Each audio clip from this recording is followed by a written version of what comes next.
Now we're still subtracting a fraction from a mixed number, but this time we're going to solve this by changing the mixed number into an improper fraction. So 2 times 6 is 12, plus 1 is 13, so 2 and 1/6 we can write as 13 over 6, and we're subtracting 1/4. But to subtract fractions, we need the denominators to be the same. So 12 is in both the 6 times table and the 4 times table, so we can find equivalent fractions with a denominator of 12. 6 times 2 is 12, 13 times 2 is 26, 4 times 3 is 12, and 1 times 3 is 3. So instead of 13 over 6, we can write 26 over 12, and instead of subtracting 1 over 4, we can subtract 3 over 12.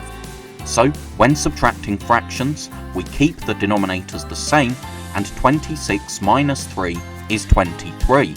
So our answer is 23 over 12. But if we want to change that back into a mixed number, we can use division. 23 divided by 12 is 1 remainder 11. We can keep our denominator over 12, so our answer is 1 and 11/12. Now 2 1/2 minus 2/3. So as an improper fraction, 2 1/2 is 5 over 2, because 2 times 2 is 4, plus 1 is 5, and we're subtracting 2/3, but we need our denominators to be the same. 6 is in both the 2 and the 3 times table. 2 times 3 is 6, 5 times 3 is 15, 3 times 2 is 6, 2 times 2 is 4.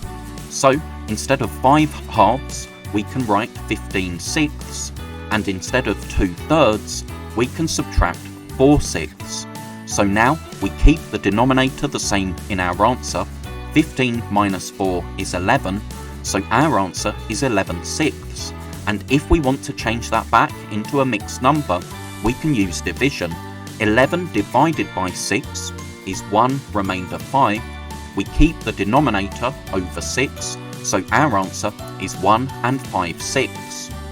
Thank you so much for watching. I really hope that was helpful. If you're a teacher or a parent, then please subscribe or go to keystage2maths.com to download resources for this lesson and many more. That's all for now. I'll see you in the next video.